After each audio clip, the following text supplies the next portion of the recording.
Donc en effet, je connais bien Bernard Tauboul, qui est un ami, mais c'est un ami assez mystérieux. Il est Ah, mystérieux.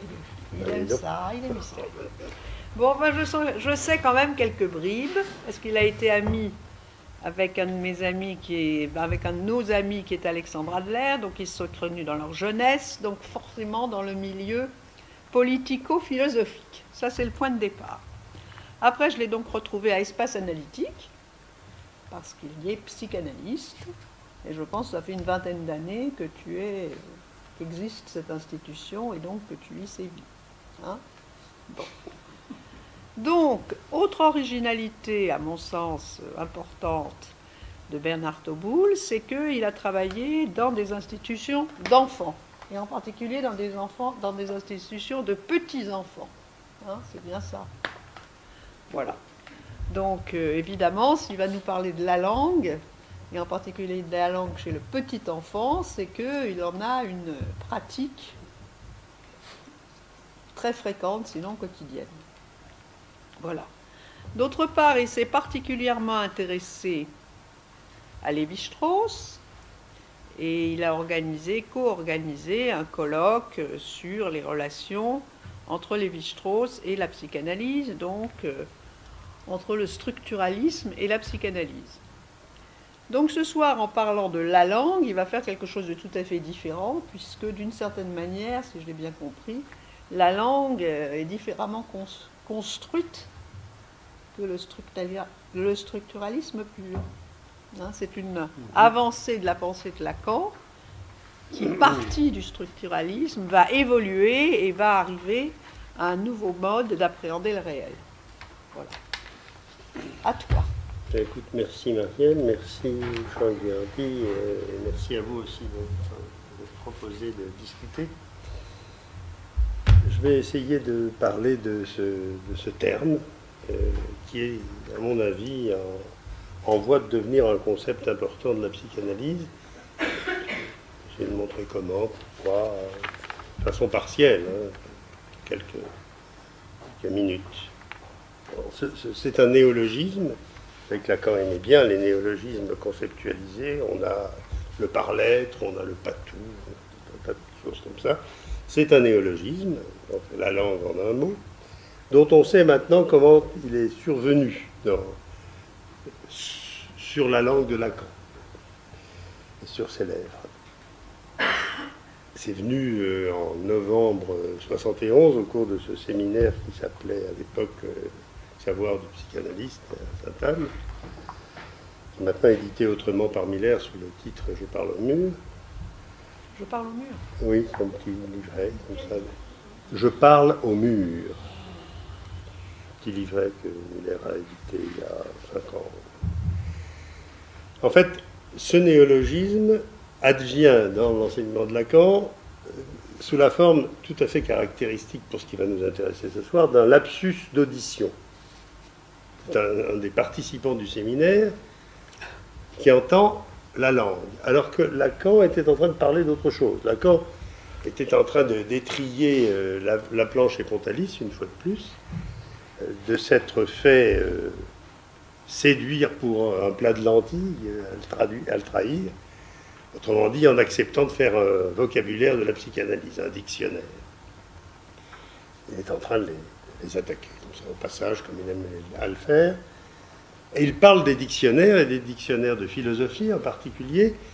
Et le dictionnaire de philosophie de l'époque où nous étudions la philosophie, certains d'entre nous, à la Sorbonne, s'appelait le Lalande, qui était le nom d'un professeur de philosophie, et qui avait fait donc le dictionnaire de philosophie, le seul à l'époque utilisable par étudiants et professeurs. Lacan cite donc le dictionnaire de Lalande. Et un monsieur dans l'assistance dit « Vous avez dit la langue ?» Et c'est parti de là. Donc un lapsus d'audition a fait que Lacan a rebondi, a dit « Oui, oui, oui, oui, oui », et il a pris en quelque sorte acte, c'est le cas de le dire, de ce lapsus pour saisir le néologisme et le confirmer en quelque sorte.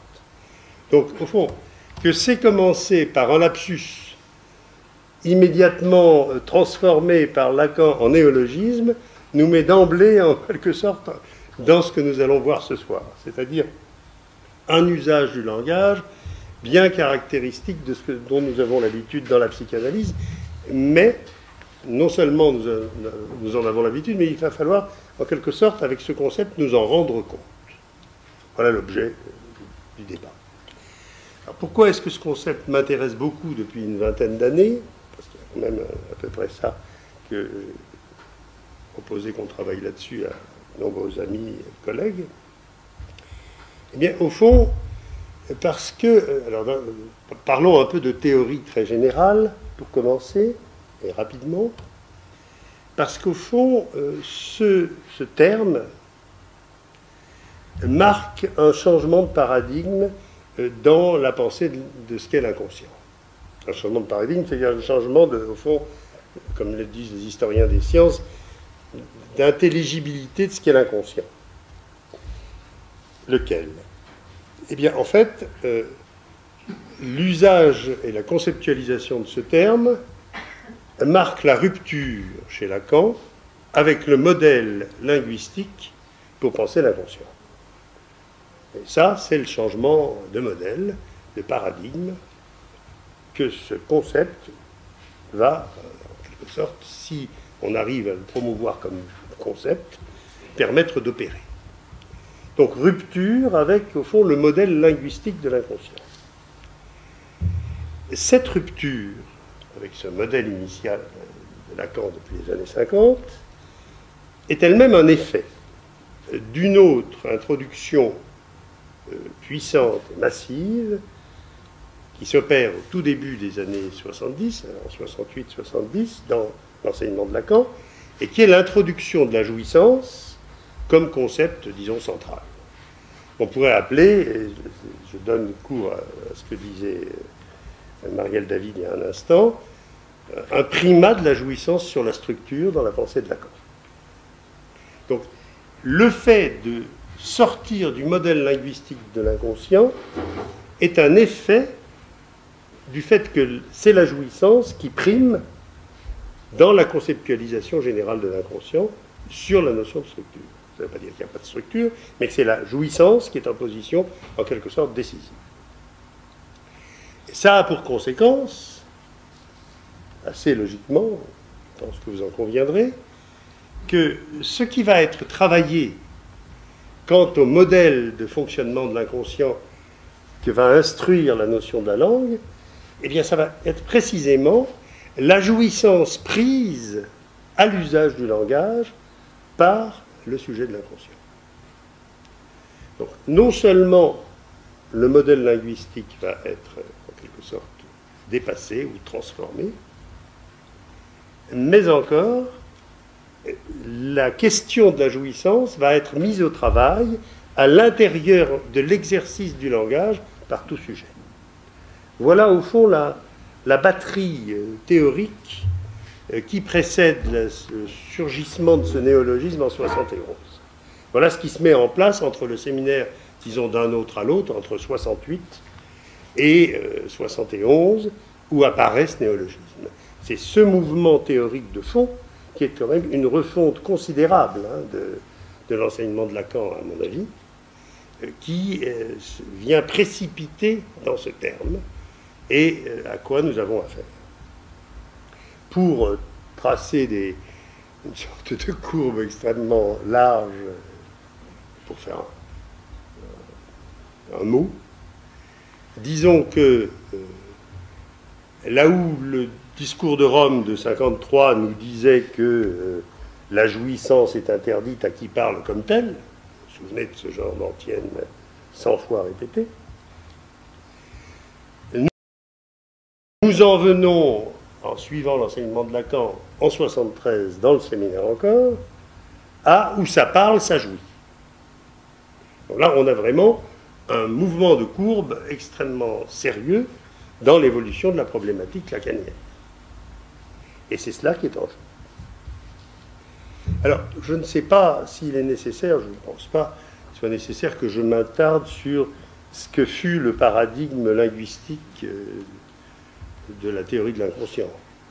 Vous en connaissez, je suppose, tous les fondamentaux, le rapport signifiant-signifié, le grand S sur petit, il n'y a rien pour écrire là, tant mieux. Grand S sur petit s, mais où Lacan, par rapport au doublet signifiant-signifié de Saussure, apporte, vous vous en souvenez bien sûr, le fait que c'est le signifiant qui est déterminant. C'est le signifiant qui détermine le signifié. Et ça, c'est une inflexion structurale, comme disait Marielle. C'est quelque chose que Lacan tire de Lévi-Strauss, précisément, de l'introduction à l'œuvre de Mauss par Lévi-Strauss. Des années 50 aussi. Donc, grand S sur petit s, point 1. L'autre baptême de base du schéma linguistique pour penser l'inconscient, c'est S1, S2, c'est-à-dire le différentiel de deux signifiants étant ce qui produit le sens, selon la linguistique la plus classique. Mais S1, S2 écrit à la fois la différence entre deux signifiants et la chaîne signifiante, la succession quasi arithmétiquement écrite de S1 et de S2. Donc, cette notion de chaîne signifiante et cette notion de différence constitutive, je pense, vous sont familiers. Puis enfin, le doublet le plus célèbre, c'est métaphore métonymie. Vous savez, Lacan tire de Roman Jacobson et de son étude sur les aphasies et produit ce qui s'écrit dans l'instance de la lettre en 57, qui est donc le texte princeps du modèle linguistique de l'inconscient. Métaphore et métonymie égalés l'un et l'autre aux symptômes et aux désirs. Donc, voilà au fond ce dont nous partons, ce que Lacan met en œuvre dans les écrits et jusqu'en 60-65, jusqu'à ce que les années 60 se vouent à la déduction de l'objectita. Mais au départ, l'arrimage initial, c'est l'intervention de ce modèle linguistique de l'inconscient et de la notion de climat du symbolique. Ce sont des choses extrêmement rebattues que je vous rappelle là, parce que c'est de là, au fond, que Lacan va repartir. Alors, une chose peut-être un peu moins connue, et sur laquelle j'ai pas mal insisté dans ces dernières années de travail, ces longues dernières années de travail sur la langue, c'est l'influence de Jacobson sur Lacan pour arriver à son idée de la langue. Et ce n'est pas le Jacobson de métaphore métonymie. Ce n'est pas celui-là que Lacan a en quelque sorte pris comme modèle pour penser la langue. Et cela, c'est quelque chose qu'on dit assez peu. Hein. Donc je vais vous en informer en quelques mots. Vous savez que Roman Jacobson est le grand maître de la linguistique mondiale des années 20 aux années 80. Et c'était l'ami de Lacan et le maître de Lacan et de Lévi-Strauss. Ils le disaient tous les deux. Outre le fait que Jacobson a repris la balle au bond de Saussure, qu'il a développé la linguistique saussurienne, entre autres et essentiellement, en théorisant la phonologie structurale qui avait été ouverte mais laissée en friche par Saussure. Outre cet immense travail qu'il a effectué dans les années 20 et 30 à Prague, Jacobson était aussi un autre Jacobson. Il était le passionné de littérature et surtout de poésie qu'il avait été depuis son adolescence. À 18 ans, à Moscou, Jacobson rencontrait le Khlebnikov, le plus grand poète de la génération futuriste, le plus audacieux aussi, et il écrivait tout de suite un article sur lui. Dans un dialogue avec lui, il y a des lettres de Jacobson à Khlebnikov. Il y a un numéro d'Europe qui vient de sortir sur Khlebnikov. J'ai vu ça en librairie l'autre jour, où il y a ces lettres, je crois, de Jacobson et Khlebnikov, je vous y renvoie. Et il se passionnait, dès les années donc 10 du siècle, du XXe siècle, pour la poésie futuriste et toutes les poésies faisant un nombre extraordinaire d'études de poésie et développant ce qui va s'appeler pour lui la poétique. Eh bien, c'est cet autre Jacobson, non pas le Jacobson de la phonologie structurale. Celui-là, c'est le modèle pour métaphore, métonymie. Mais le Jacobson de ces études de poétique qui est, au fond, celui qui a induit quelque peu Lacan à la langue. Qu'est-ce que nous dit Jacobson à propos de la poésie à partir surtout de 1958 ? Il y a une intervention de lui qui est à la fin de du premier volume des essais de linguistique générale de Jacobson. Cette intervention est de 1958 et s'appelle « Linguistique et poétique ». Que nous dit-il ? Eh bien, il dit quelque chose qui va devenir très rapidement un classique de toutes les études de linguistique. Il dit qu'il y a 6 fonctions du langage. Je ne vais pas vous faire le détail maintenant. Parmi elles, prenons-en 2 simplement. La fonction référentielle, qui est la fonction qui consiste à parler assez simplement des choses en disant, par exemple, ceci est une bouteille d'eau, qui est une fonction dont s'enorgueillit l'empirisme et qui devrait être l'idéal du discours de la science. On dit les choses telles qu'elles sont avec un minimum de mots et un minimum d'efforts grammaticaux, mais corrects. Donc, la fonction référentielle semble la fonction la plus évidente et la plus spontanée des fonctions du langage. Et puis il y en a d'autres, fonction émotive, fonction fatigue. La fonction fatigue, c'est quand on interpelle l'interlocuteur, par exemple quand on dit « allô ». Bien. Donc Jacobson diversifie dans les fonctions du langage 6 fonctions. Et la 6e, ou la première, c'est la fonction poétique. Cette fonction poétique, c'est ce qui, d'après lui, traverse l'ensemble des fonctions du langage.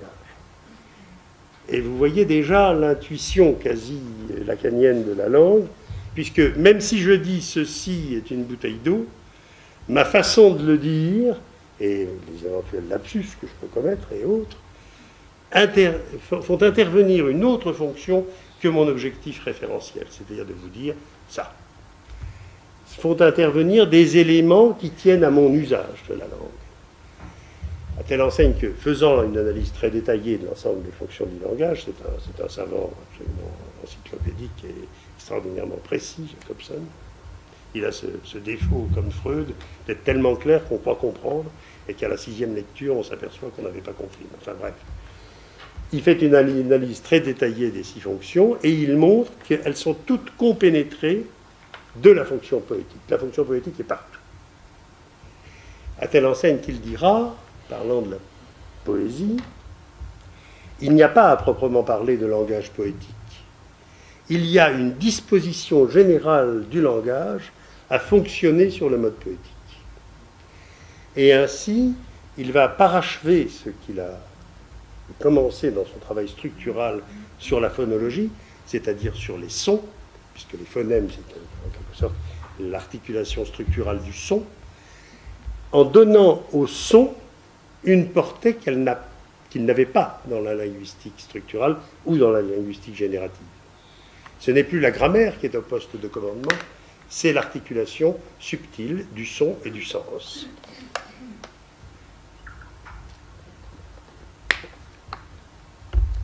Il y a un texte fabuleux de Jacobson qui s'appelle « Si le son sur le son et le sens » qui a été édité par Lévi-Strauss dans les années 70, qui sont ces leçons de New York pendant la guerre, où Lévi-Strauss s'est formé en exil. Et dans ces 6 leçons sur le son et le sens, on voit à l'œuvre les 2 éléments fondamentaux du langage qui s'entrecroisent dans la fonction poétique de façon subtile, que Jacobson, de façon très claire, nomme la polysémie et la polyphonie du signifiant.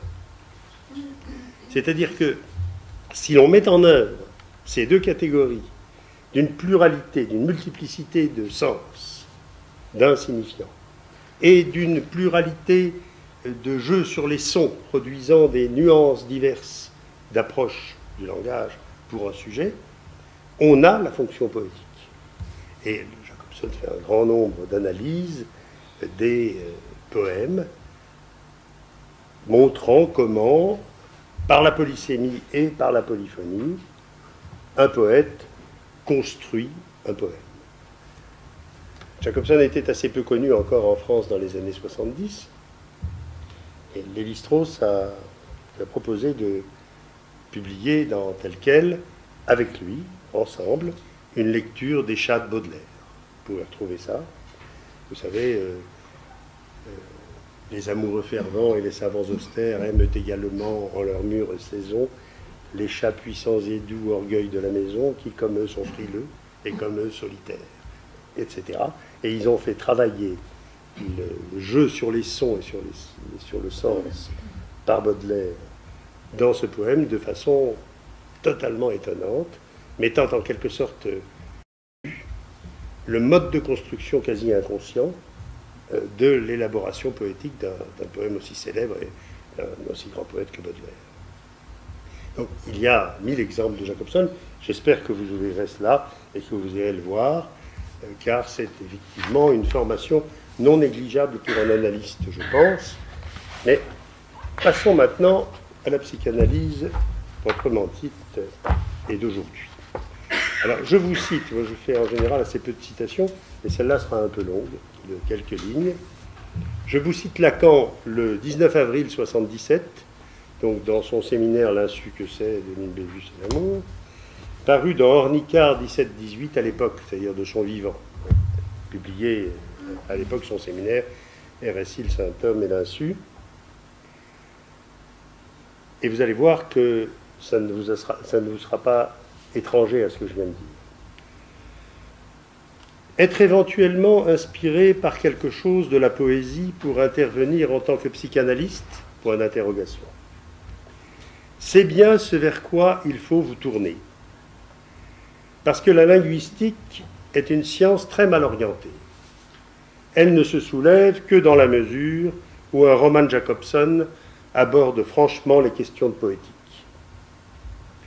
La métaphore, la métonymie, n'ont de portée pour l'interprétation qu'en tant qu'elles sont capables de faire fonction d'autre chose, par quoi s'unissent étroitement le son et le sens.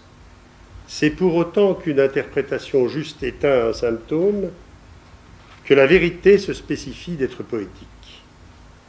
Ce n'est pas du côté de la logique articulée, quoique je glisse à l'occasion, qu'il faut sentir la portée de notre dire, etc. etc. Je crois que cette citation rend assez justice à ce dont il s'agit. Il y a là des indications majeures, non seulement pour notre théorie, notre façon de penser l'inconscient, mais pour notre pratique. Alors, Marielle a dit que j'allais parler des bébés, mais je n'en avais pas l'intention, mais on le fera peut-être tout à l'heure si vous le souhaitez. Je vais vous donner quelques éléments principaux. Je n'aime pas parler très longtemps et je préfère qu'on discute. Donc je vous donne quelques éléments principaux des bases avec lesquelles on pourrait contribuer à construire le concept de la langue avec les moyens que nous donne le Lacan des années 70. Alors, un terme autre néologisme, comme il les affectionnait, qui intervient dans le même séminaire d'avril 77, c'est l'obre-scène. Pardon, l'ogre. L'obre-scène, non pas l'ogre. Pas l'ogre, mais l'obre. Ça aurait pu être l'ogre. Ça doit l'être dans certains cas.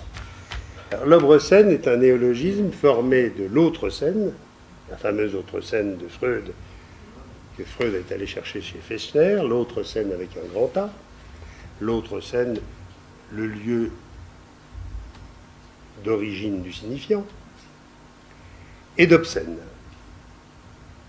Donc Lacan se décale de son autre scène si fameuse et si fondamentale dans sa conception linguistique de l'inconscient pour nous dire, eh bien quoi?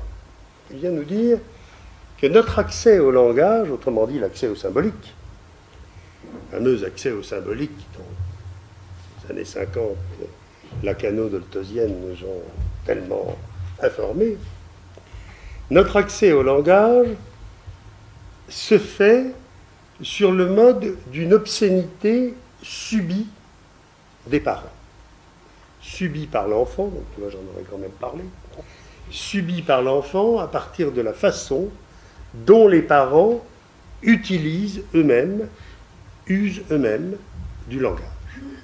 C'est-à-dire que les phénomènes propres à chaque sujet adulte, ayant une fonction tutélaire à l'égard d'un enfant, et qui sont des phénomènes de langage, sont ce par quoi l'enfant reçoit le langage. Si vous avez des parents qui ont un accent, vous allez recevoir la langue nationale avec des éléments prosodiques un tout petit peu spéciaux par rapport à d'autres enfants dont les parents n'auront pas ou auront un autre accent. Si vos parents ont des usages un peu particuliers, un de vos parents, ou oui, que sais-je,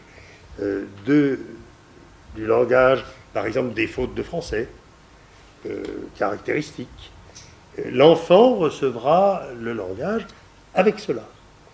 Les phénomènes globaux de jouissance, dans l'usage que les adultes ont du langage, et qui sont transmis à l'enfant par le fait même qu'il reçoit d'eux le langage. Ce que Lacan appelle obscénité subie. À quoi il faut ajouter que cette obscénité n'est pas seulement subie, mais qu'elle est réappropriée par l'enfant, qui en fait son propre usage, qui en fait, au fond, le jeu de sa propre jouissance avec ce qu'il reçoit. Donc là, nous avons, alors pour le coup, toute une clinique des usages déviés par l'enfant de tel ou tel phonème ou de telle ou telle forme grammaticale qu'il n'arrive pas à intégrer, etc., etc. Une clinique extrêmement riche avec les petits-enfants au moment de l'accès au langage. Globalement, l'Obresen définit, au fond, une façon dont cette fameuse autre scène, lieu d'origine du langage, nous est concrètement reçue. Il ne s'agit plus d'un point de vue formel où le langage vient de l'autre parce qu'il est le lieu du trésor du signifiant, comme on le disait dans les années 50. Il s'agit d'une concrétude extrêmement sérieuse et pleine de jouissance de l'usage du langage par un certain nombre d'adultes et qui, de ce fait, sans intention particulière, entre guillemets, transmettent avec la langue naturelle ou maternelle leur propre écart dans l'usage de la langue. Écart est une notion de Jacobson. Jacobson, dans ses textes sur le langage enfantin, essaye de voir comment les enfants s'approprient le langage et comment la singularité de chaque enfant s'approprie le langage. Alors lui, il ne parle pas de jouissance, mais il note que la singularité de l'approche du langage se fait, dans l'usage par exemple des premières voyelles, par certains écarts phonématiques que tel enfant a dans l'usage du A ou du O, par exemple. Lacan enrichit cela de la notion qu'il s'agit d'écart, effet de jouissance. Effet de jouissance subi et réapproprié, donc transformé, dont l'enfant, au fond, fait son propre usage. Voilà le premier point de cette concrétude de la théorie de la langue, toute compénétrée de la théorie de la jouissance, telle que Lacan la présente en 1977 dans le séminaire là-dessus. Alors, ça a une conséquence très nette, c'est que c'est une nouvelle théorie du traumatisme. Alors, vous savez que Lacan, à l'époque, écrit traumatisme. Il veut dire deux choses. Il veut dire, d'une part, que, comme il l'a toujours dit, le langage fait trou dans le réel. C'est ce qui se passe pour qu'un enfant advienne à être un sujet de l'inconscient. Il faut qu'il y ait ce qu'il appellera, ce qu'il avait appelé en 70 dans Radiophonie, le passage de la jouissance à l'inconscient. Le virement initial qui fait sortir l'enfant de ce qu'il appellera dans l'envers de la psychanalyse une jouissance close. Donc la possibilité, par le langage, d'advenir au sujet. Donc le symbolique fait trou. Donc l'effet de la langue, c'est aussi de faire trou dans une jouissance autiste, disons, pour advenir à quelque chose d'un sujet de l'inconscient. Mais simultanément, ce que cette formule veut dire, c'est qu'il y a aussi fixation, la fameuse fixation libidinale freudienne.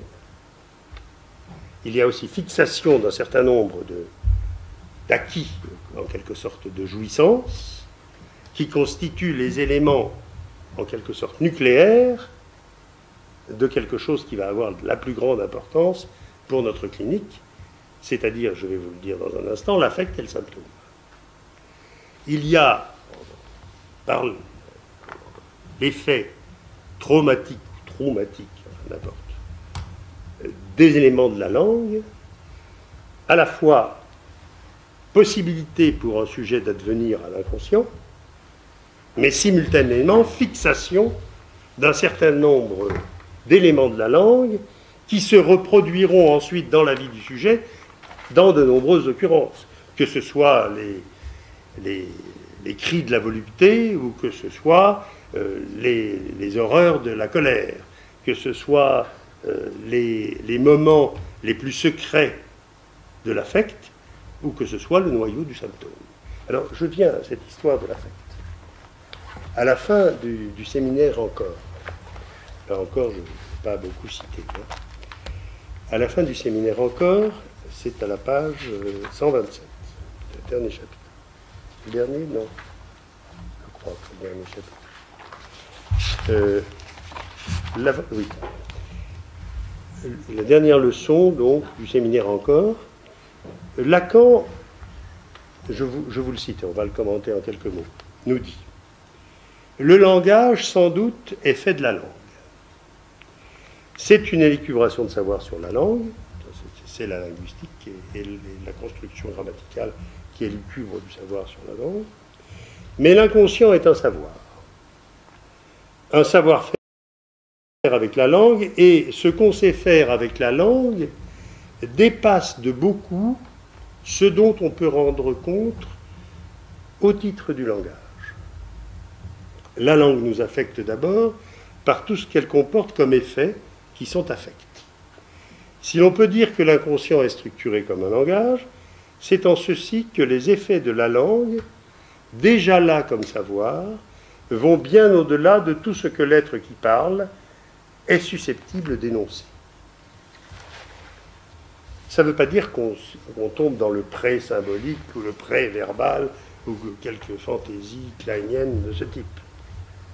Non, on est au contraire au cœur même du verbal dans son intensité la plus incandescente, c'est-à-dire du verbal totalement investi par la jouissance.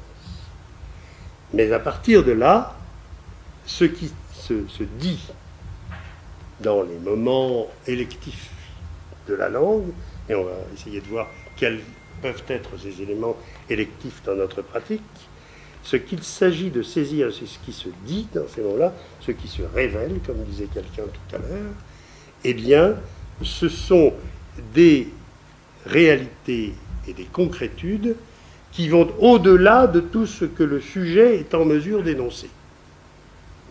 C'est-à-dire qu'il passe dans le savoir inconscient ces éléments de fixation jouissante de l'ordre de la langue et qui sont des éléments de son, des éléments hors sens, des éléments qui vont se livrer dans le travail de la cure ou dans la spontanéité de l'affect. Alors, ce dont il s'agit ressemble très très étroitement à ce que Freud met en place à la fin du chapitre 6a de la Traumdeutung, de l'interprétation du rêve, le chapitre sur la condensation. Là, Freud nous met en place un certain nombre de réalités de langue complètement aberrantes, qui n'ont strictement aucun sens, mais qui sont produits dans les rêves des patients. Et Freud dit dans ce chapitre sur la condensation est à son maximum d'intensité et de force lorsque elle ne porte que sur les mots et les sons.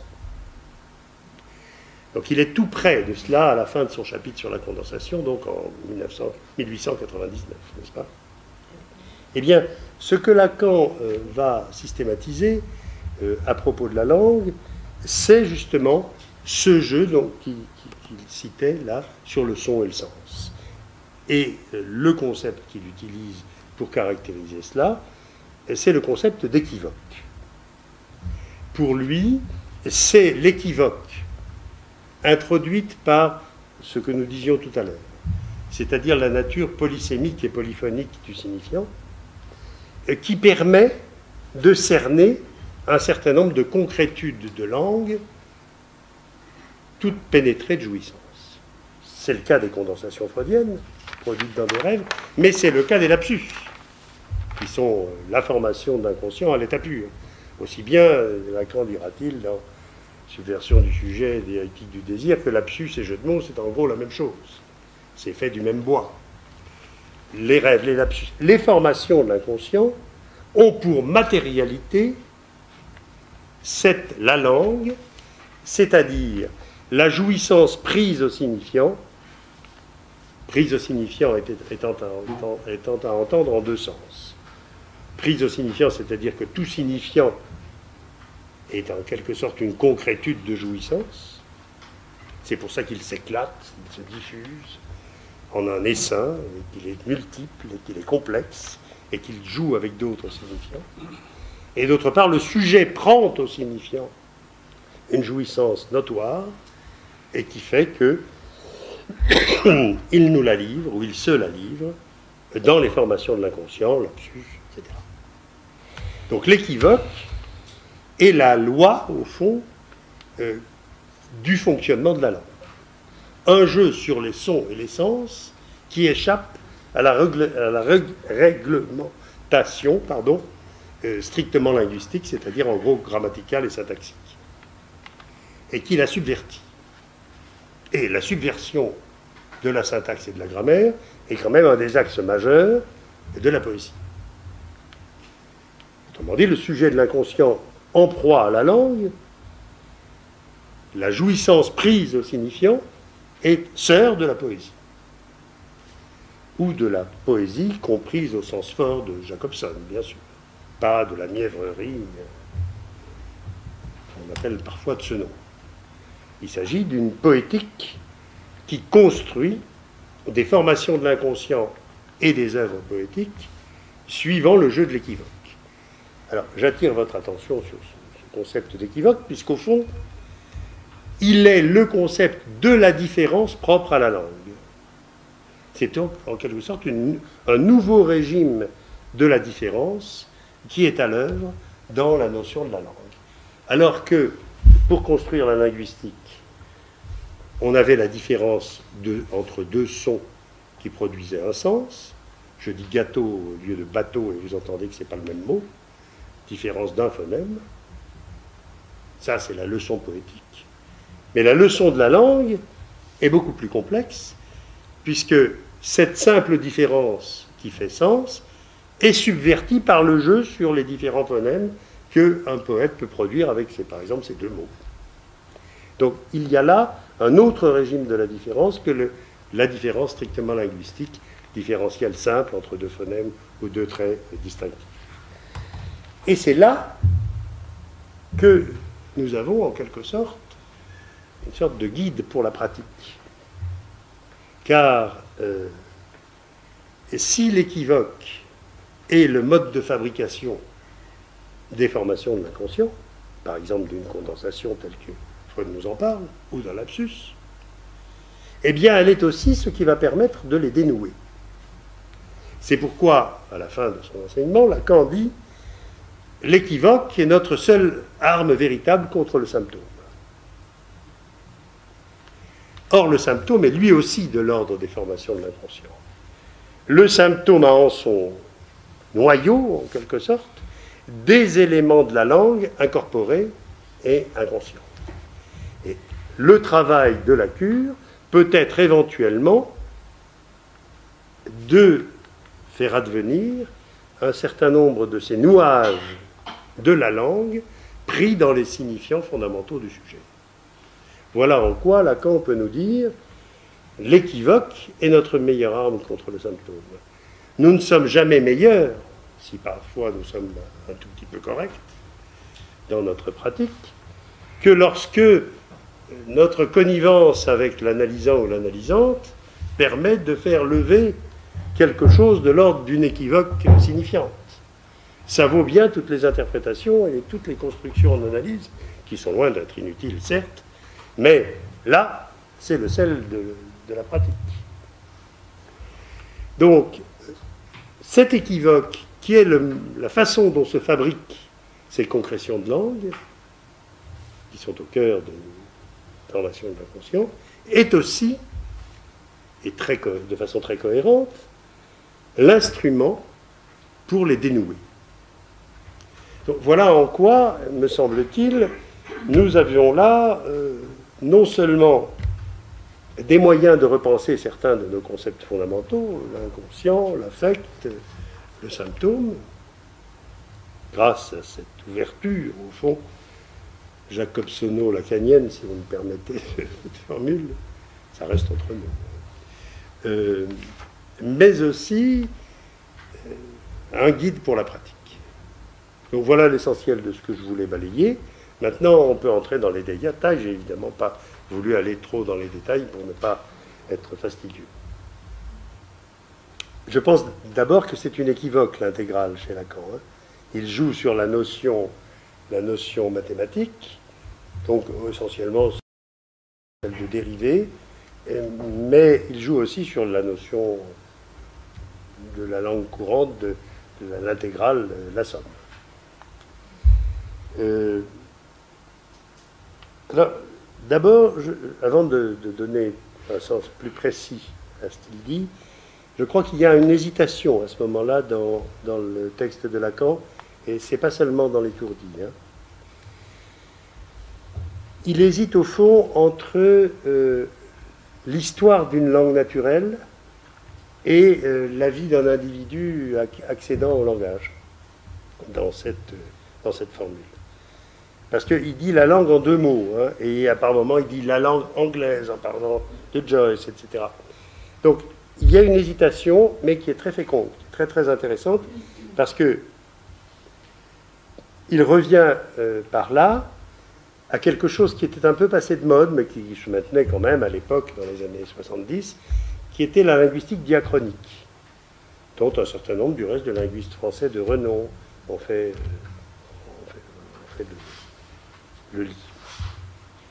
La linguistique diachronique est quelque chose de tout à fait passionnant. C'est de la façon dont une langue se construit au gré de ce que la population apporte, l'histoire, le contact avec d'autres langues, comment une langue s'enrichit des vocables régionaux, des langues étrangères, de l'argot, etc. Cette linguistique diachronique, c'est vraiment la vie de la langue, son histoire. Donc là, il y fait quasiment allusion en disant la somme des équivoques que l'histoire de la langue, d'une langue naturelle, a permis d'y déposer, ou y a déposé. Il dira aussi, dans sa conférence de Genève sur le symptôme et d'autres, que la langue est un dépôt alluvial. Se dépose régulièrement des choses dans une langue. Alors, il hésite un peu entre ça et la langue parlée par un individu, au sens de son acquisition spécifique. Mais je vous disais, c'est très intéressant cette hésitation théorique de Lacan, parce que ça centre sur quelque chose de très précieux, qui est le fait que pour un individu aussi, c'est diachronique, la langue, comme on l'a dit tout à l'heure. C'est-à-dire que c'est son histoire à lui ou à elle d'acquisition du langage. Donc c'est la façon dont un enfant a acquis, et les allusions qui se déposent, et ben c'est ce qu'il reçoit et c'est ce qu'il en fait. On sait que les allusions, non pas les allusions, sont quelque chose de fertile. Bon, ok. Alors, maintenant, l'intégrale. Venons-en à votre vraie question. Eh bien, on peut penser assez simplement que, effectivement, c'est la somme des allusions, de ce qui constitue pour un sujet une langue. C'est la somme des dépôts qui s'y sont constitués, en général dans le jeune âge, mais ensuite aussi, on acquiert des éléments de la langue dans sa vie. Mais en quoi est-ce que ce serait, au fond, tangentiel? Eh bien, ça voudrait dire qu'au fond, il y a un rapport presque calculable entre ce qui s'offre initialement et quelque chose qui va se produire tangentiellement. Ce serait une sorte d'idée d'un mouvement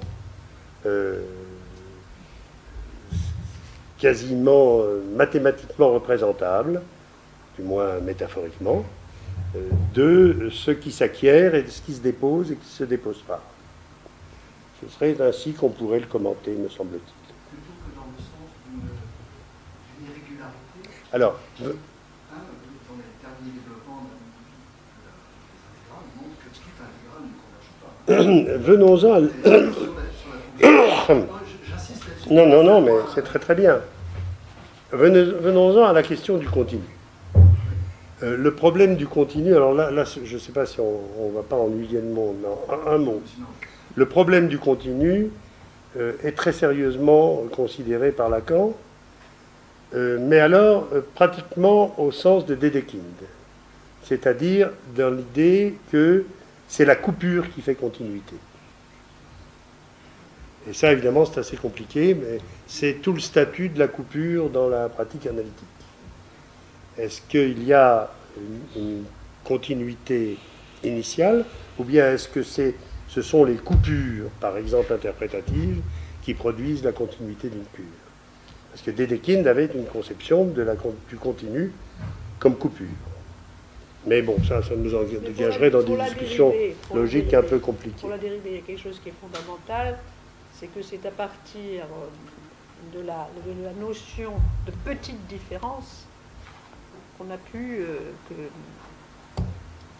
comment il s'appelle? Je ne connais plus celui qui a fait le titre. Leibniz. C'est Leibniz qui a inventé ça. C'est-à-dire qu'il y avait un certain nombre de calculs qu'on ne pouvait pas faire. Newton aussi. Newton. Non.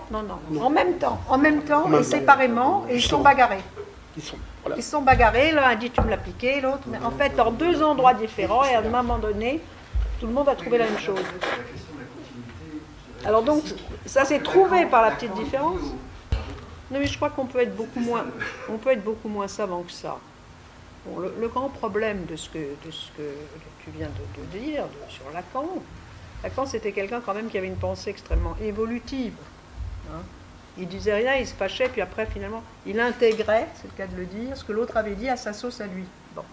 Le grand problème, c'est que là, on est tout le temps en train de dire le langage, et le langage, et le langage, et le langage. Et Freud a bien montré que quand on met le langage à la place des choses, on est dans la psychose. C'est ça qui est le vrai problème. C'est qu'il en est arrivé à la langue, et non pas au langage petit à petit en s'approchant, mais... Bon, et les choses. Enfin bon, c'est une discussion très sérieuse. Il y a et très complexe. M. Broda qui a préparé Bon, lui, il a préparé quelque chose, alors à lui. Non, on va laisser la parole à notre discutant. Bon alors, dérivons. Bon, on est là aussi dans un... Bon, c'est agréable d'être dans une discussion également interdisciplinaire à partir de la psychanalyse. Donc, vous avez évoqué les mathématiques. Bon, moi j'évoquerai bien évidemment la linguistique, dont vous avez beaucoup parlé, et à vrai dire, d'une certaine manière, j'ai l'impression que Lacan essaie de sortir de la linguistique, mais il le dit lui-même, hein. Mais en même temps, il s'y est beaucoup adossé, en fait, et il a fécondé les concepts linguistiques. Alors, vous avez dit que dans la cure, en quelque sorte, la langue est l'instrument par excellence pour dénouer l'équivoque, ou plutôt l'équivoque est l'instrument d'un certain dénouement, dirais-je, dans la séance du symptôme.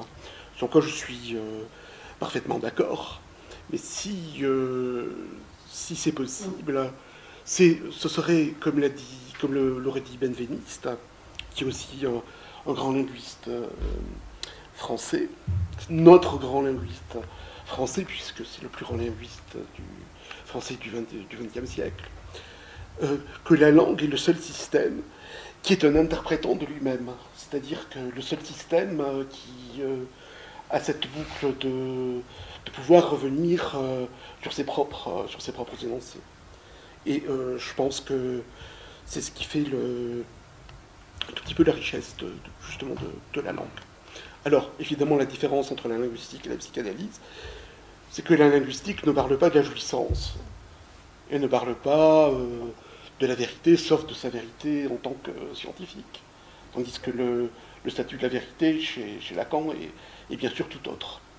Donc c'est vraiment une différence. Cela dit, moi je pense que Saussure, qui fut un génie, mais un génie obscur, parce qu'il a remballé toutes ses notes, et bon, on les a retrouvées 50 ans ou 80 ans après dans son placard, cachées lors d'un déménagement ou je ne sais quoi, et elles ont été republiées tout à fait récemment. Alors, je ferme la parenthèse, Saussure a eu ce geste génial, enfin linguistiquement parlant. Il a supprimé la notion de référent, enfin de référence, c'est-à-dire que la référence au XIXe siècle, dans toutes les linguistiques du XIXe siècle, c'est vraiment l'obstacle épistémologique. Et le jeu signifiant-signifié a pu avoir lieu grâce à Saussure. Voilà. Bon. Cela dit, j'arrête ces considérations linguistiques. Et c'est pour ça que moi je tiens un tout petit peu à Saussure. Mais bon. J'ai écrit un petit texte, mais je vais pas le. Je veux dire que vous avez dit des choses donc que je ne vais pas répéter parce que je suis d'accord. Et voilà. Mais alors, voilà, pour la langue, et je dirais qu'on pourrait développer le champ lexical de ce terme avec la nation, avec l'oulabise, ou même avec allaiter, avec toutes ces syllabes liquides qui sont en jeu dans la langue. Peut-être pour le petit avec le B et le P aussi. Donc, je dirais que dans la langue, de manière moins théorique et pratique que vous l'avez dit, mais rapportée à l'enfant, il y aurait un rapport de la langue maternelle à l'enfance. Et ça, c'est très important. Ce rapport de la langue maternelle à l'enfance, et qui est évidemment fondamental dans l'acquisition du langage, et chez l'homme plus tard, parce que si la mère ne parlait pas à l'enfant, l'enfant y mourrait. Et voilà. Alors, je crois que vous l'avez dit, ou je ne sais pas si vous l'avez dit, peut-être que vous l'avez dit lors de la conversation téléphonique que nous avons eue, que finalement, ces effets de langue ou de la langue sont inscrits dans le corps du sujet et porteurs de jouissance. Donc, vous avez, je crois, aussi parlé, mais dans notre conversation, de musicalité des mots, de corporéité des sons, et de la magie de la prosodie. On pourrait y ajouter, je pense, la question du rythme, de l'intonation, et celle du souffle, qui aussi pourrait être considérée comme des éléments signifiants. Mais alors, c'est la question que je pose, n'est-on pas là dans la question du miroir sonore de Dolto, disons en simplifiant, de la relation mère-enfant et du bain de langage, comme avec ces mots qui ruissellent sur le corps, de l'enfance et de sa jubilation. D'ailleurs, la pratique de Dolto avec les enfants inclut l'interprétation du signifiant problématique du symptôme, englué dans la jouissance. Quand on dit Dolto, c'est à toutes les pages. C'est clair. Donc, Dolto était lacanienne, incontestablement. Bon, je ne sais pas si Lacan était doltoïen, mais Dolto était lacanienne. Bon, alors, d'où ma question, au fond, qu'est-ce que ça change d'affirmer le primat de la jouissance sur la structure? Et comment Lacan en arrive-t-il à ce changement? Et pourquoi ce paradigme? Parce que je crois que je ne l'ai pas saisi. j'arrête là, Non. parce que, bon, je continuerai si c'est nécessaire. J'aurais voulu parler de la poésie aussi. Mais, voilà, bon, pour simplifier, je voudrais pas simplifier l'essence de la poésie, qui est très éminemment complexe. Et donc, la langue est bien évidemment proche de la poésie. Vous avez souligné la fonction poétique que tout un chacun possède, même s'il l'ignore. Peut-être que l'analyse peut faire ressurgir à la question de la fonction poétique. Alors, qui dira l'essence de la poésie, forme verbale mystérieuse, ou même le son peut être insignifiant, fragment d'une matière sonore. Le matériau poétique proche de la langue suscite-t-il une jouissance sublimée? Car le poème est réussi dans ce qu'il donne à entendre et provoque une jubilation. Peut-être que ça fait référence au moins plaisir de Freud. J'en suis pas sûr. Voilà en quelque sorte ce que je voulais dire le plus simplement. Bien. Je retiens, peut-être c'est ce qui, la pointe la plus qui mérite réponse immédiate. Pour le reste, ce sont des remarques qui sont croisées. Tout à fait. À quoi ça sert, pourquoi, quel avantage, je ne sais pas comment vous avez dit, de faire valoir le primat de la jouissance sur la structure? Eh bien, tout ce que vous avez développé est la réponse à cela. La structure, c'est-à-dire la structure du langage, n'est-ce pas? La structure, c'est-à-dire S barré sur grand S sur petit s. La structure, c'est-à-dire le signifiant déterminant le signifié. Mais pas seulement le déterminant pour faire du sens, mais même le déterminant dans le hors-sens, dans des jeux qui touchent directement des effets de corps. Et vous avez pris des exemples chez Françoise, très nombreux, c'est très heureux. Les inscriptions dans le corps des éléments de la langue initiaux sont à aller chercher. Et ce n'est pas seulement lorsque Mélanie se tourne vers le petit Dick en lui disant bah, tu vois le petit train qui entre dans la gare, papa et maman, qu'on décoince une analyse d'enfant. Là, on peut éventuellement soulager un temps l'angoisse primaire initiale.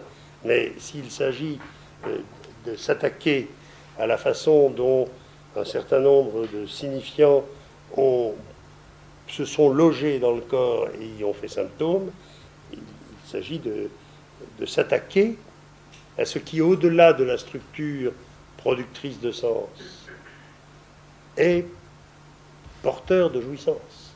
Et de jouissance enquistée, comme dit Freud à propos du symptôme, ou de jouissance prise au corps, ou de jouissance inscrite de façon compulsive dans la conduite obsessionnelle. Donc il s'agit de ferrer ce qui, d'un noyau de jouissance pris dans la langue, peut rester incandescent et déterminer toute une vie symptomatique. Et pour cela, aussi bien Freud que chacun d'entre nous, Lacan entre autres, nous avons fait l'expérience des insuffisances de nos donations de sens. Nos donations interprétatives de sens butent indéfiniment, depuis que Freud s'en est aperçu tout début du XXe siècle, avec les hystériques, sur un certain nombre d'éléments dits de répétition. C'est-à-dire que, comme l'explique Freud dans cette extraordinaire 18e leçon, qui est du reste complètement inachevée, de 18e leçon d'introduction, la fixation au trauma, point l'inconscient. Voilà le titre. Donc on a fixation, trauma et inconscient. Voilà la série nodale de ce à quoi nous avons affaire. Comment nous débrouiller de la fixation, c'est-à-dire du réel du sexe, inscrit dans le corps, suivant les vecteurs de l'imaginaire et de la langue. Comment pouvons-nous nous débrouiller avec ça en face d'un sujet de l'inconscient profondément animé ou désanimé par la compulsion, par la contrainte de répétition. Voilà en quoi le primat de la jouissance sur la structure, c'est-à-dire le primat de la saisie de ce qui s'inscrit dans le corps, et il fait, comme dit Lacan, événement de corps sous la forme du symptôme, sur la donation de sens, doit orienter, me semble-t-il, notre pratique quand elle ne constate que la donation de sens ne suffit pas, que le symptôme a encore soif.